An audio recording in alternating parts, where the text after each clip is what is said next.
ಯಕ್ಷನು ಕೇಳುವಂಥ ಮೊದಲನೇ ಪ್ರಶ್ನೆ, ಸೂರ್ಯನು ಉದಯಿಸುವಂತೆ ಮಾಡುವವನು ಯಾರು ಎಂಬುದಾಗಿ. ಅದಕ್ಕೆ ಬ್ರಹ್ಮ ಎಂಬ ಉತ್ತರವನ್ನು ಕೊಡುತ್ತಾನೆ. ನಾವು ಪ್ರತಿದಿನ ಸೂರ್ಯ ಪೂರ್ವ ದಿಕ್ಕಿನಲ್ಲಿ ಉದಯಿಸ್ತಾನೆ ಎಂಬುದನ್ನು ತಿಳ್ಕೊಂಡಿದ್ದೇವೆ. ಹಾಗಾದರೆ ಈ ಸೂರ್ಯ ಉದಯಕ್ಕೆ ಕಾರಣ ಏನು? ಎಷ್ಟೋ ಲಕ್ಷ ವರ್ಷಗಳಿಂದ ಈ ಪ್ರಕ್ರಿಯೆ ನಡ್ಕೊಂಡು ಬಂದಿದೆಯಲ್ಲ, ಒಂದೇ ಒಂದು ದಿವಸವೂ ಕೂಡ ಸೂರ್ಯನಿಗೆ ವಿಶ್ರಾಂತಿ ಎಂಬುದೇ ಇಲ್ಲ. ಹಾಗಾದರೆ ಇದರ ಮರ್ಮವೇನು ಎಂಬ ಜಿಜ್ಞಾಸೆ ಸಹಜವಾಗಿದೆ.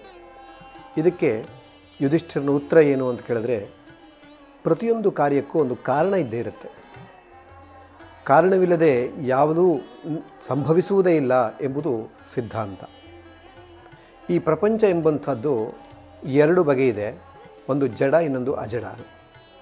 ಅಂದರೆ ಈ ಪದಾರ್ಥಗಳನ್ನು ಜಡ ಪದಾರ್ಥ ಮತ್ತು ಚೈತನ್ಯವಿರುವಂಥ ಪದಾರ್ಥ ಎಂಬುದಾಗಿ ವಿಭಾಗಿಸ್ಬೋದು. ಇದನ್ನು ಹೇಗೆ ವಿಭಾಗಿಸ್ತಾರೆ ಅಂತ ಕೇಳಿದ್ರೆ, ಪರಬ್ರಹ್ಮನಿಲ್ಲದೆ ಇರುವಂಥ ವಸ್ತು ಈ ಜಗತ್ತಿನಲ್ಲಿ ಯಾವುದೂ ಇಲ್ಲ. ಪ್ರತಿಯೊಂದು ಪದಾರ್ಥದಲ್ಲೂ ಅವನ ಚೈತನ್ಯ ಇದ್ದೇ ಇದೆ ಎಂಬುದಾಗಿ ನಾವು ಹೇಳ್ತೇವೆ. ಆದರೆ ಜಡ ಮತ್ತು ಅಜಡ ಎಂಬಂಥ ವಿಭಾಗ ಹೇಗೆ ಬಂತು? ಈಶಾವಾಸ್ಯಮಿದಂ ಸರ್ವಂ ಎಂಬಂಥ ಉಪನಿಷತ್ತು ಕೂಡ ಇದನ್ನು ಸಾರುತ್ತೆ. ಈ ಸಮಸ್ತ ಪ್ರಪಂಚವೂ ಅವನ ವಾಸಸ್ಥಾನವಾಗಿದೆ ಎಂಬುದಾಗಿ. ಆದರೆ ಜಡ ಮತ್ತು ಅಜಡ ಎಂಬಂಥ ಒಂದು ವಿಭಾಗವನ್ನು ನಾವು ಮಾಡೋದಕ್ಕೆ ಕಾರಣ ಏನು ಅಂತ ಕೇಳಿದ್ರೆ, ಎಲ್ಲಿ ಈ ಚೈತನ್ಯಾಂಶ ಅತಿಶಯವಾಗಿ ಕಾಣಿಸುತ್ತೋ ಅದನ್ನು ನಾವು ಅಜಡ ಎಂಬುದಾಗಿ ಕರೆದು, ಇನ್ನು ಅಂಥ ಒಂದು ಚೈತನ್ಯ ವಿಷಯ ಅಂಶ ಎಲ್ಲಿ ಬಹಳ ಅತಿಶಯವಾಗಿ ಕಡಿಮೆ ಕಂಡುಬರುತ್ತೋ ಅಂಥ ವಸ್ತುವನ್ನು ಜಡ ಪದಾರ್ಥ ಎಂಬುದಾಗಿ ಕರಿತಾ ಇದ್ದೇವೆ. ಆದ್ದರಿಂದ ಚೈತನ್ಯವಿಲ್ಲದೇ ಇರುವಂಥ ವಸ್ತು ಈ ಪ್ರಪಂಚದಲ್ಲಿ ಇಲ್ಲವೇ ಇಲ್ಲ ಎಂಬುದು ನಿಶ್ಚಿತ. ಈ ಸಮಸ್ತ ಪ್ರಪಂಚಕ್ಕೂ ಬ್ರಹ್ಮ ಮೂಲ. ಸೂರ್ಯನೂ ಕೂಡ ಇದಕ್ಕೆ ಹೊರತಲ್ಲ. ಸೂರ್ಯ ಹುಟ್ಟಬೇಕಾದರೆ ಆ ಪರಬ್ರಹ್ಮನ ಕಾರಣ ಇದ್ದೇ ಇದೆ. ಅವನ ಉದಯಾಸ್ತಗಳಿಗೂ ಕೂಡ ಇದನ್ನು ನಾವು ಒಪ್ಕೋಬೇಕಲ್ವೇ?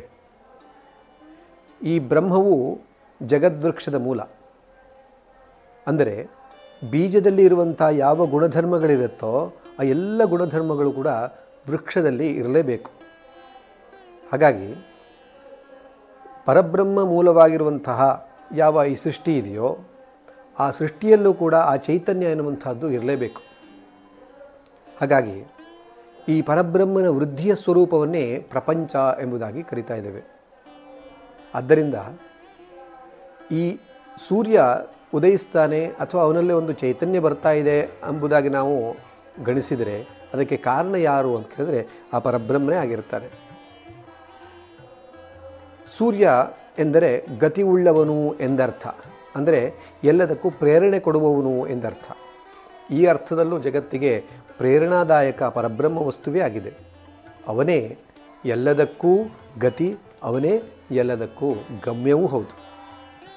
ಈ ನೇರದಲ್ಲಿಯೂ ಯುಧಿಷ್ಠಿರನ ಉತ್ತರ ಬ್ರಹ್ಮ ಎಂಬುದು ಅತ್ಯಂತ ಸ್ಪಷ್ಟವಾಗಿದೆ. ನಾವಿವತ್ತು ಸೂರ್ಯ ಸಂಚರಿಸುವುದಿಲ್ಲ ಎಂಬುದಾಗಿ ಹೇಳಬಹುದು. ಆದರೆ ನಮ್ಮ ಭಾರತೀಯ ಸಿದ್ಧಾಂತದ ಪ್ರಕಾರ ಸಂಚಾರವಿಲ್ಲದೆ ಇರುವಂತಹದ್ದು ಯಾವುದೂ ಇಲ್ಲ. ಪರಬ್ರಹ್ಮನ ಹೊರತುಪಡಿಸಿ ಪ್ರತಿಯೊಂದಕ್ಕೂ ಕೂಡ ಸಂಚಾರ ಇದೆ ಎಂಬುದಾಗಿ ನಾವು ಒಪ್ತೇವೆ. ಆ ದೃಷ್ಟಿಯಿಂದ ಈ ಸೂರ್ಯನ ಉದಯಾಸ್ತಗಳಿಗೆ ಕಾರಣವಾದದ್ದು ಯಾವುದು ಅಂತ ಕೇಳಿದ್ರೆ ಅದೇ ಪರಬ್ರಹ್ಮ.